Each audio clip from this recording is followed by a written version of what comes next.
Video देखने के बाद सियासतदानों की अवाम में क्या इज्जत रह गई? ओपन बैलेट ना हुई तो अपोजिशन रोएगी। खुफिया बैलेट में हमेशा हुकूमत को ही फायदा होता है। वजीर आजम इमरान खान कहते हैं सुप्रीम कोर्ट को वीडियो से मुतालिक आगाह कर दिया। वीडियो पहले होती तो केस में बतौर सबूत पेश कर देता। सेनेट की एक सीट पर 50 से 70 करोड़ रुपए बोली लग रही। पैसा पार्टी सरबराहों तक जाता है। अपोजिशन मंसूबाबंदी के तहत ओपन बैलेट से पीछे हटी। इनकी पूरी कोशिश है किसी तरह एनआरओ मिल जाए। ये डेमोक्रेटिक मूवमेंट नहीं, चोर बचाओ मूवमेंट है। ये भी कहा तनख्वाहें बढ़ाएंगे तो कर्ज मजीद बढ़ेंगे। मुल्क मुश्किल हालात से गुजर रहा है, मुलाजिमीन को थोड़ा सब्र करना पड़ेगा।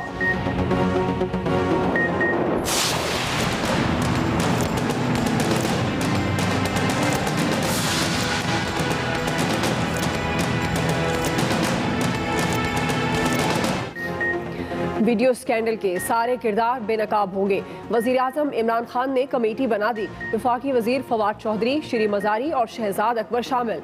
वीडियो में कौन कौन मुलव्विस है, कमेटी तहकीकात करेगी। सिफारिशात वजीर आजम के सामने रखेगी। इलेक्शन कमीशन से रुजू करने से मुतल्लिक तजावीज़ देगी। मुलव्विस अफराद के खिलाफ फौजदारी कार्रवाई पर भी सिफारिशात पेश करेगी। कमेटी मुलव्विस अफराद के खिलाफ केसेस नैब, FIA और एंटी करप्शन को भिजवाने पर भी गौर करेगी।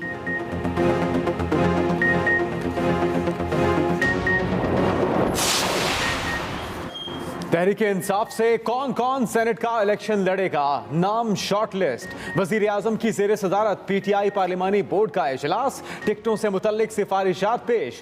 शिबली फराज को एक बार फिर सेनेटर बनाने की सिफारिश। टेक्नोक्रेट के लिए हफीज शेख का नाम शॉर्टलिस्ट। इत्तेहादी जमात से कामिल अली आगा, खवातीन में सानिया निश्तर और डॉक्टर जरका के नाम फाइनल। इमरान खान कहते हैं सरमायादारों और जागीरदारों को टिकट देने की रिवायत खत्म करेंगे।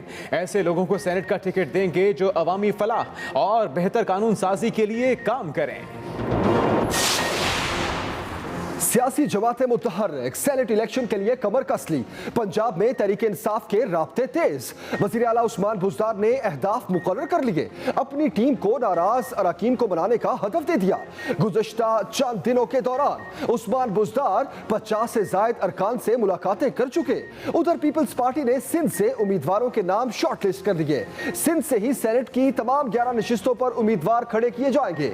शनी रहमान, फारूक नाइक, सलीम मांडवीवाला मुमकिना उम्मीदवारों में शामिल। ANP के 2 सेनेटर्स मुस्ताफी। सितारा अयाज और डॉक्टर अशोक कुमार ने इस्तीफा चेयरमैन सेनेट को भिजवा दिया। दोनों बलोचिस्तान अवामी पार्टी के टिकट पर आइंदा माह सेनेट इलेक्शन में हिस्सा लेंगे। सेनेट इलेक्शन 3 मार्च को होंगे। इलेक्शन कमीशन ने शेड्यूल जारी कर दिया। कौमी और 4 सूबाई असम्बलियों में पोलिंग होगी। 48 नशिस्तों पर इलेक्शन होंगे। 11 मार्च को 52 सेनेटर्स रिटायर्ड हो जाएंगे। उम्मीदवार 12 और 13 फरवरी तक कागजात नामजदगी जमा करा सकेंगे। उम्मीदवारों की फहरिस्त 14 फरवरी को जारी होगी। कागजात की जांच पड़ताल 15 और 16 फरवरी को होगी। एतराज़ात 19 और 20 फरवरी को निपटाए जाएंगे। इलेक्शन कमीशन नजरसानी शुदा फहरिस्त 21 फरवरी को जारी करेगा। दस्तबरदारी के उम्मीदवार 22 फरवरी तक कागजात नामजदगी वापस ले सकेंगे। कानून साजी करने वालों ने खुफिया रायशुमारी की शिक शामिल की थी। कानून साजों की मर्जी खुफिया वोटिंग बरकरार रखें या ना रखें। सुप्रीम कोर्ट के सेनेट इलेक्शन से मुतल्लिक सदारती रेफरेंस केस में रिमार्क्स। जस्टिस याहिया अफरीदी ने कहा सदारती रेफरेंस अदालती फैसले के बाद भी आ सकता है। अदालती फैसले की मौजूदगी में रेफरेंस की क्या जरूरत थी? चीफ जस्टिस ने कहा सेनेट इलेक्शन के शेड्यूल का ऐलान कर दिया है तो उस पर अमल भी करें। जस्टिस इजाजुल हसन बोले बैलेट पेपर्स तो एक दिन में भी प्रिंट हो जाएंगे। अटॉर्नी जनरल ने कहा खदशा था कहीं ओपन बैलेट से सेनेट इलेक्शन का लदम ना हो जाएं। शरीफ आदमी हूं, इलेक्शन का लदम होने का बोझ नहीं उठा सकता। समात पीर तक मुलतवी। नून लीग ने सेनेट इलेक्शन से मुतालिक सदारती रेफरेंस चैलेंज कर दिया। सुप्रीम कोर्ट में दरखास्त दायर, रेफरेंस खारिज करने की इस्तदा। मुस्लिम लीग नून ने मौक़िफ़ अपनाया। हुकूमत ने सदर मुमलिकत को रेफरेंस दायर करने का गलत मशवरा दिया। रेफरेंस पर राय देना अदालती इख्तियार से तजावुज़ होगा। सेनेट इलेक्शन कानून नहीं आइन के तहत होता है। पाकिस्तान बार काउंसिल ने भी सदारती रेफरेंस के खिलाफ दरखास्त दायर कर दी। ऑर्डिनेंस को फ्रॉड करार दिया।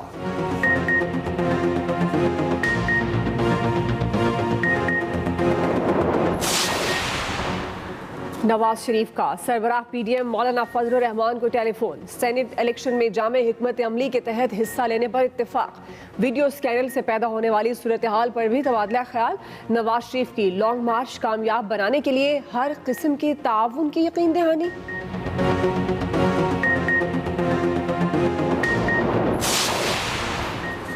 ओपन बैलेट पर ऑपोजिशन को वावेला जेब नहीं देता। सेनेट इलेक्शन के नताइज पर भी इन्होंने आंसू बहाने हैं। वजीर आला पंजाब उस्मान बुज़दार की कड़ी तनकीद। कहा ओपन बैलेट की मुखालफत से ऑपोजिशन जमातों का दोगलापन कौम के सामने आ चुका। ये माजी में नोटों के जरिए वोटों की मंडियां लगाते रहे। मुअव्विन खुसूसी फिरदौस आशिक अवान बोली, करप्ट टोला सेनेट इलेक्शन में एक बार फिर मंडियां लगाने के लिए सरगर्म है। करप्ट टोला जिस मर्जी छतरी तले पनाह ले ले, हिसाब होकर रहेगा। जनरल नदीम रजा की सदारत में joint chiefs of staff committee का इजलास। ISPR के मुताबिक तीनों सर्विसेज चीफ्स, वजारत दिफा और तीनों मुसल्लह अफवाज के आला हुकाम की शिरकत। उभरते हुए इलाकाई जियो स्ट्रेटेजिक माहौल पर तबादला ख्याल, ऑपरेशनल तैयारी का जायजा लिया। कमेटी का कश्मीरियों की हर तरह की सिफारती, इखलाकी और सियासी मदद फराहम करने का ऐलान। कहा कश्मीरियों को अक़वाम मुत्तहिदा की सलामती कौंसिल की करारदादों के मुताबिक खुद इरादियत का हक दिया जाए। मुसल्लह अफवाज के तमाम शोबों की जानिब से खतरे का जवाब देने के अज़्म की तौसीक की। अरकान असम्बली को तरक्याती फंड्स देने की तरदीद। वजीर आजम का जवाब तसल्ली बख्श करार। सुप्रीम कोर्ट ने तरक्याती फंड्स केस निपटा दिया। सेक्रेटरी खजाना ने वजीर आजम के दस्तखतों वाली रिपोर्ट जमा करा दी।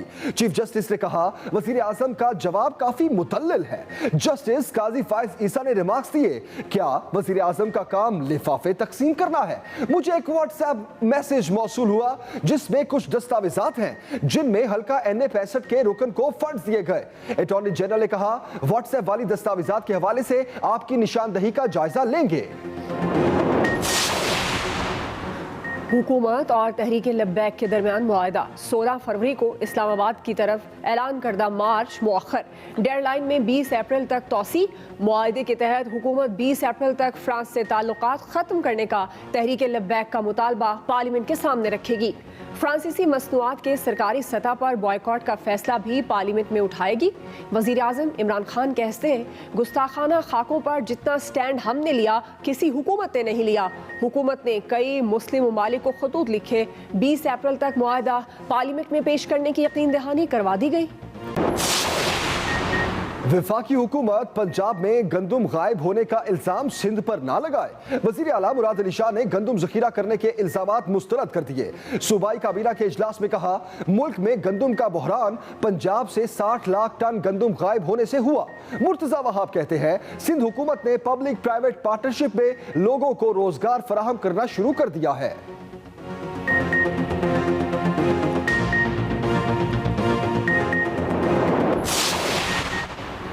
वफाकी हुकूमत का सरकारी सतह पर गंदम की खरीदारी का फैसला। आटे की पैदावार में इजाफे के लिए फ्लोर मिलों में मैदे की पिसाई का तनासुब कम किया जाएगा। वज़ीर आज़म की चीफ सेक्रेटरी को गफलत बरतने वाले अफसरों के खिलाफ कार्रवाई यकीनी बनाने की हिदायत।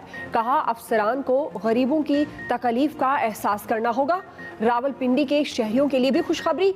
वज़ीर आज़म ने नाला लई मंसूबे की मंजूरी दे दी। 75 अरब की लागत से बनने वाला मंसूबा 2 सालों में मुकम्मल होगा। नाला लई के दोनों अतराफ एक्सप्रेस वे तामीर किया जाएगा। एक्सप्रेस वे पर कसीरुल मंजिला और कमर्शियल मार्केट्स तामीर हो सकेंगी।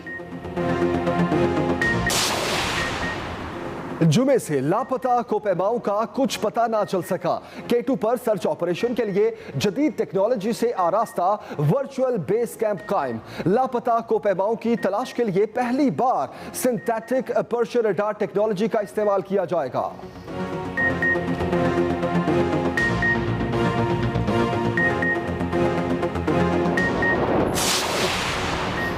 नून लीगी रहनुमा दानियाल चौधरी ने प्रॉपर्टी गिराने पर तौहीन अदालत की दरख्वास्त दायर कर दी। सिविल जज ने दरख्वास्त समाअत के लिए मंजूर कर ली। DC, DG, RDA को नोटिस जारी।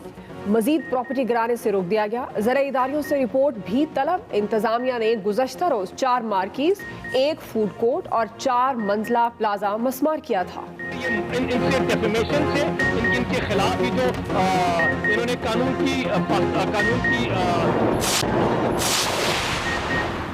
कोरोना एक दिन में मजीद 57 जिंदगियां ले गया। 1502 नए केसेस रिपोर्ट। मुल्क में फाल केसेस की तादाद 30,225 हो गई।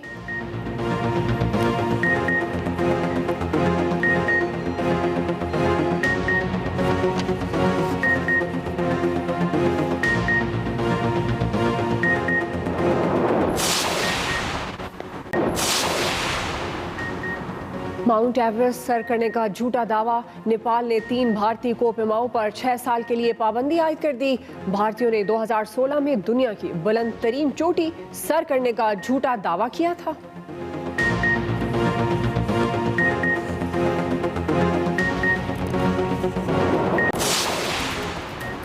पीएसएल मैचेस की ऑनलाइन टिकट्स की प्री बुकिंग का सिलसिला जारी। शायकीन bookme.pk पर दूसरे मरहले में टिकट्स खरीद सकेंगे। फी शनाख्ती कार्ड पर सिर्फ एक टिकट खरीदा जा सकेगा। फैमिली टिकट के लिए वेबसाइट पर अलग ऑप्शन होगा। रोजाना की बुनियाद पर 7,500 शायकीन मैच देख सकेंगे। 3 सीटों के फासले पर बैठने की इजाजत होगी।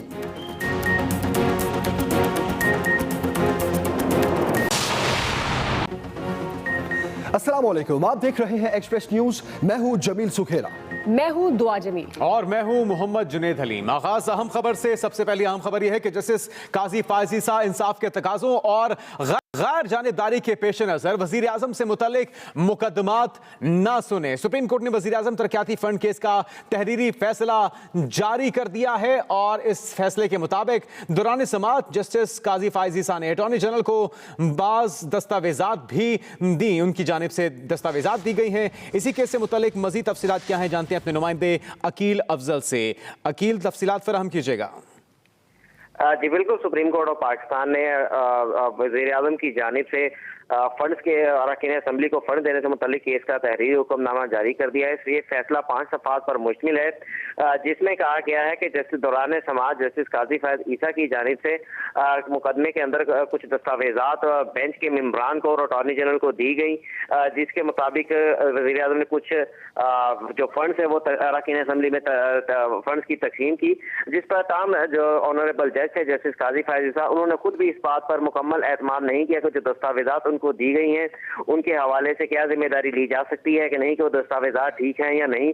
लेकिन केस की समाअत के दौरान ये फैसले में ये लिखा गया है कि अटॉर्नी जनरल ऑफ पाकिस्तान ने इन दस्तावेजात के हवाले से कहा क्योंकि इन दस्तावेजात की जो हकीकत है वो मालूम नहीं, और साथ साथ ये भी एतराज किया कि अगर जस्टिस काजी फायज ईसा इन दस्तावेजात को पेश करते हैं तो उन्हें इस बेंच में नहीं बैठना चाहिए, जिस पर जनाब चीफ जस्टिस ऑफ पाकिस्तान ने दौरान समाअत ही ये ऑब्जर्व किया कि चीफ जस्टिस काजी फायज ईसा एक अलहदा मुकदमे में जैसे वजीर आजम के खिलाफ फरीक भी हैं, और इसलिए भी ये नुक्ता जो है वह दुरुस्त है, जिस पर सुप्रीम कोर्ट ऑफ पाकिस्तान ने कहा कि मौजूद जज को कानून के और इंसाफ के तकाजों के पेश नजर वजीर आजम के खिलाफ मुकदमात में नहीं बैठना चाहिए। यह फैसला सुप्रीम कोर्ट ऑफ पाकिस्तान ने बाकायदा जारी किया है। जी ठीक है, और क्या कोई नाम भी तजवीज़ किया गया कि अगर जस्टिस काजी फायज ईसा किसी भी केस के अंदर शामिल ना हो तो उनकी जगह और कौन से जजेस होने चाहिए? देखिए, क्योंकि आमतौर पर यही असूल है कि इंसाफ के तकाजों के मद्देनजर जो जज भी अगर किसी मुकदमे से बराह रास्त या बिलवास्ता किसी भी तरह का उसका ताल्लुक हो, हक में हो या मुखालफत में हो, तो उन जजेस को यही रवायत है कि वो जजेस मुकदमात को नहीं सुनते।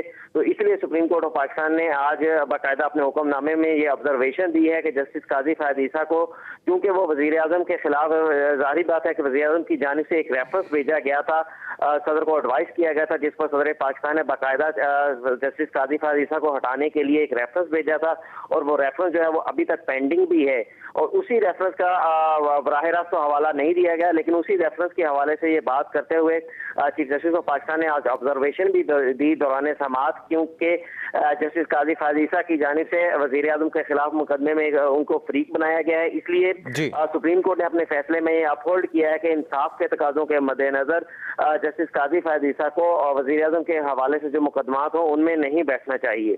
जी अकील अफजल, आपने तफसीलात फराहम की, बहुत शुक्रिया।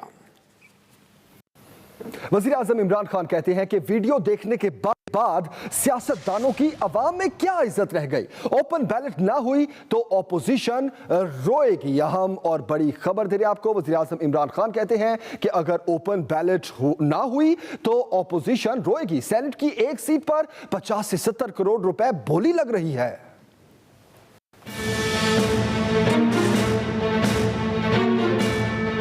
सेनेट में खुफिया बैलेट से हुकूमत को हमेशा ज्यादा सीटें मिलती हैं। खुफिया बैलेट से इलेक्शन हुए तो अपोजिशन रोएगी, वज़ीर आज़म इमरान खान ने खबरदार कर दिया। वज़ीर आज़म इमरान खान का कहना है सेनेट इलेक्शन में रेट लग गए। एक सीट का रेट 50 से 70 करोड़ है। सीट बेचने का पैसा पार्टी के सरबराहों तक जाता है। वीडियो से साबित हो गया 30 साल से सेनेट इलेक्शन में पैसा चलता है। वज़ीर आज़म ने कहा वीडियो इनके पास होती तो अपने खिलाफ मुकदमात में दिखा देते। तहकीकाती कमेटी बना दी जो सिफारिशात देगी। वज़ीर आज़म का कहना था PDM चोरों का टोला है, अपने मुफादात के लिए एक हुए। इनकी पूरी कोशिश है किसी तरह NRO मिल जाए, लेकिन NRO के अलावा हर मामले पर मुज़ाकरात के लिए तैयार हैं। वज़ीर आज़म का कहना था महंगाई की बड़ी वजह डॉलर का 160 रुपए तक जाना है। बरामदात और हुकूमत की आमदन बढ़ रही है। आवाम थोड़ा सब्र कर लें, मुल्की हालात बेहतर हो रहे हैं। उनका कहना था सरकारी मुलाजमीन पहले मान गए थे, फिर मुतालबात बढ़ा दिए। हुकूमत में जितनी इस्तकत है इसके मुताबिक तनख्वाहें दे रहे हैं। वज़ीर आज़म इमरान खान ने सेनेट इंतखाबात 2018 के वीडियो मामले की तहकीकात का फैसला कर लिया।